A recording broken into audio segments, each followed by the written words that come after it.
I do believe she is one actress that truly exemplifies how a person should be.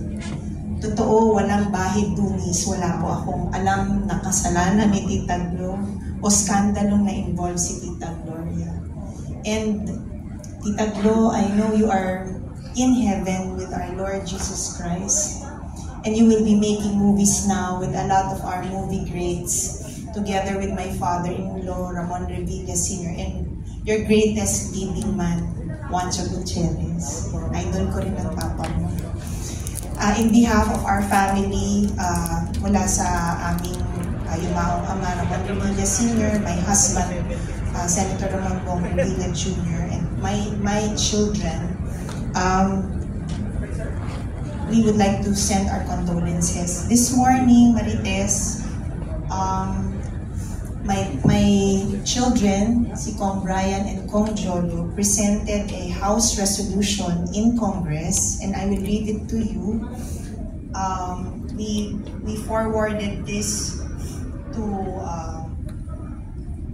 the Office of Index, Bills and Index, and I will read to you the House resolution. A resolution honoring the life, legacy, and immense contributions of Philippine film and television icon Gloria Romero, and expressing profound sympathies and sincerest condolences of the House of Representatives over her passing. Whereas the nation solemnly mourns the loss of Philippine film and television icon Gloria, I hope this is correct, Gloria Ann Borrego Gallia, professionally known as Gloria Romero, on January 25, 2025. Whereas Gloria Romero's illustrious career spanned an unparalleled 6 decades, during which she appeared in over 250 motion pictures and television productions, establishing herself as one of the most enduring and admired personalities in Philippine show business, and earning the title First Lady of Philippine Cinema. Ngayong gabi yata, Empress na.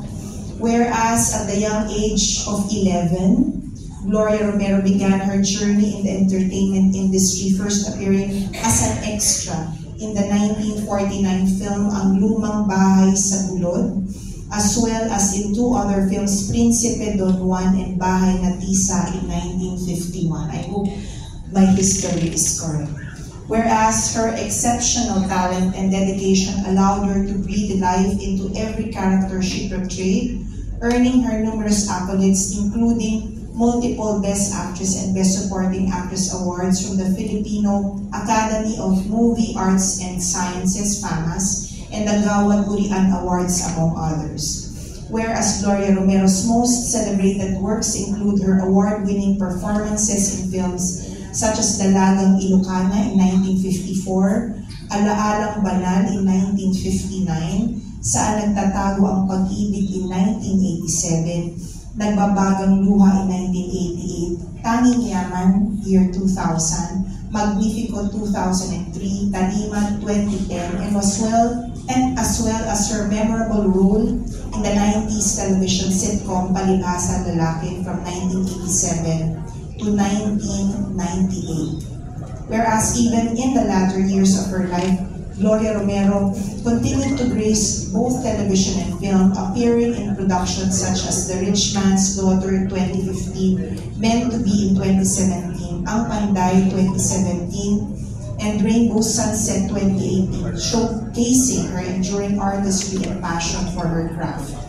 Whereas beyond her professional achievements, Gloria Romero was deeply admired by her warmth, humility, and kindness, leaving an indelible impression on her colleagues and serving as an inspiration to generations of Filipino artists. Now, therefore, be it resolved, as it is hereby resolved, that the House of Representatives of the Philippines honors and commemorates the life, legacy, and immense contributions of Philippine film and television icon Gloria Romero, and expresses its deepest sympathies and sincerest condolences to her family, friends, and loved ones during this time of mourning. Resolved further that a copy of this resolution to be furnished to the family of Gloria Romero as a testament to the respect, admiration, and gratitude of the nation for her remarkable life and legacy. Adopted, signed, yours truly, Representative of the 2nd District of Cavite, Agimat Party List Representative Brian Revilla, and the 1st District of Cavite,